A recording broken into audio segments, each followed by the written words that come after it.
Today I want to talk about the decisions we make and why we make them. More specifically, the actions that many of us take daily that have direct consequences to the many non-human animals of the world. To start, I'm going to say that I am not going to give you a long speech on the facts of the animal industry. What I am going to do is ask you the question of why you're not vegan and show you the reasons why there are no good excuses to consume animal products. Most of you probably eat meat, dairy, eggs, fish, etc., and do so quite regularly. You likely know what happens in factory farms. You may have even seen statistics on the enormous environmental impacts of livestock, with it causing between 18 to 51% of greenhouse gas emissions, 60 to 91% of Amazon deforestation, and using the vast majority of the world's agricultural land.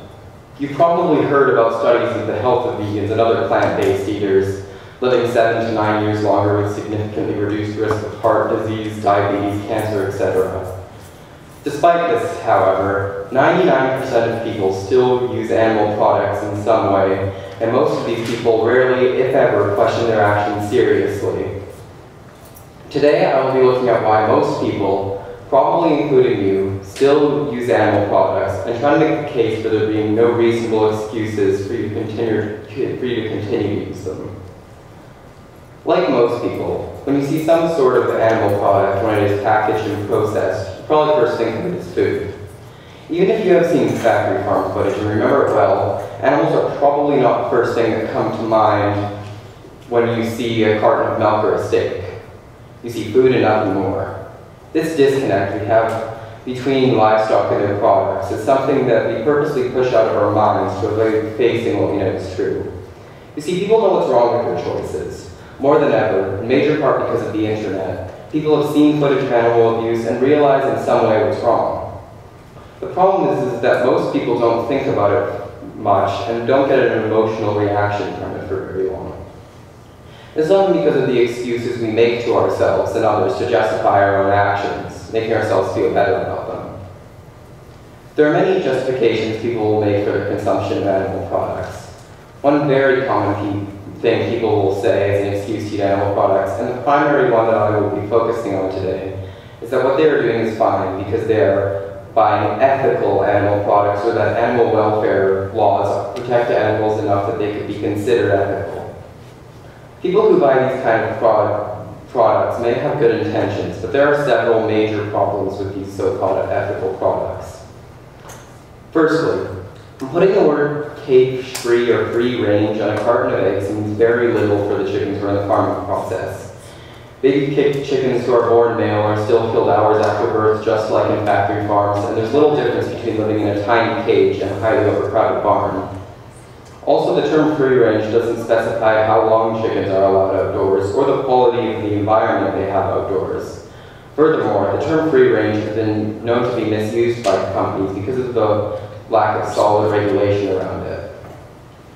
The next major problem with ethical animal products is the slaughter process. Whether you're a free-range, ethically raised, non-GMO, no hormones or steroids pig, or a regular factory farm pig living in a gestation crate, the end is still the same. Whether that be a gas chamber, a slit throat, a bolt through the head, or an electric shock. This can be especially troubling for ovo-lacto vegetarians, as they themselves are paying for this with their own money. This is especially true when talking about the dairy industry, as in almost all cases, male calves are killed early in their childhoods. As for female calves, they'll be killed 4 or 5 years later when they can no longer produce milk. Note that non-farmed cattle can live for about 20 years on average. Another thing that should be mentioned when talking about humane animal products is welfare regulations. Many people have this sort of idea that animals are treated well and humanely because of welfare laws. Despite this, however, almost all of the time these regulations do barely anything for animals and take enormous amounts of time to implement. For example, one piece of somewhat recent animal welfare regulation that got quite a bit of press was the EU banning of battery cages. This may seem like good at first, but when you look more into the legislation, you see that before it was passed, chickens had 550 square centimeters of usable cage space, and after it was implemented, they had a cage with 600 square centimeters of usable space. Also, the farms were given a full 13 years between 1999 and 2012 to actually switch out the cages. This makes them a bit unimpressive, with chickens getting only an extra 50 square centimeters of space over the course of 13 years. Despite this, however, many animal welfare groups and news outlets acted like this was a great step forward and phased it as the banning of battery cages, rather than the replacement of battery cages with what are called enriched battery cages. This also may have helped increase the consumption of eggs in the EU also, which has been slowly increasing for decades now. And even if you were to eat a fully, completely grass-fed, 100% milk and beef, the problems with environmental impacts don't get much better. In fact, they get quite a bit worse. Because of how much grass is required to feed animals grass-fed diets, the CO2 equivalent of grass-fed animals' emissions is over 60% more than factory farmed animals on average. Finally, we need to realize that no matter how ethically an animal is treated during their lifetime, they are still a slave to humans if they are used for their products. You know, we have a major disconnect between the people around us and the animals we eat. We know how intellectually gifted us humans may be, and the intelligence factor is one that's often brought up in debates about how we should treat animals. And though there are many studies on the intelligence of livestock, including things like pigs on average being slightly smarter than the average 3-year-old, in the end, these results don't matter much when it comes to discussion and morality. To say a quote, the question is not can they reason, nor can they talk, but can they suffer? Think about it. We generally don't kill people who are significantly less intelligent than us or have severe intellectual disabilities. This expands beyond just intelligence also. I'd like to bring up the name the trait argument. The question posed is to name a trait that is present in non-human animals, especially livestock, that if it were to be present in humans would warrant putting them into slavery. Whether that be intelligence, looking much different than at most, living in a different way, or being significantly, or being unable to talk, etc. The fact is that we would not do such things to other humans with these traits, and doing so is generally very illegal in modern society. We need to realize that the granting of personhood to someone is not a matter of their intelligence, nor of their physical similarities to us or their ability to communicate, but their ability to suffer and feel pain. This is the trait that nearly all animals share, and this is what separates the members of the animal kingdom from plants and bacteria. The fact that animals can feel pain should be reason enough to grant them personhood. This should be a very radical idea. After all, many of us strive to treat humans this way. We try not to harm others simply because of their intelligence or perceived inferiority, and we punish those who do so in our legal systems.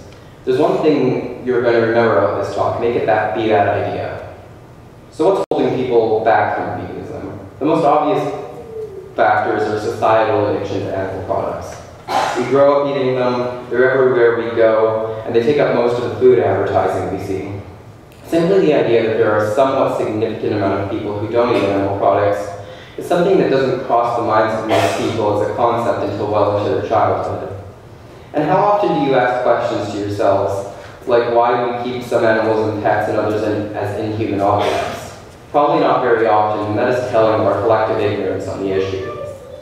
Despite this, in our modern society, eating animal products is so ingrained in our culture that it is a given in most contexts, and not eating animal products is considered a fringe or even radical ideology. First of all, we need to realize that an omnivorous diet is also an ideology, like veganism, and not a given. This ideology, sometimes called carnism, is the one that most of us are born into. Though going vegan may seem like a major decision, it should be noted that eating and using animal products is an ideology like veganism that has direct actions associated with it. Next, we need to stop pretending that truly ethical animal products exist. We accept that murder and enslavement are wrong no matter how humane they seem to be. Slavery is still slavery no matter how nicely slaves are treated, and it is still wrong to kill someone no matter how painless it is. Finally, we need to stop thinking of ethics as an issue of intelligence or similarity to us. Say the quote again. The question is not, can they reason, nor can they talk, but can they suffer? And after all, no matter who you are, how intelligent you are, or even what species you are, nobody wants to suffer. Thank you.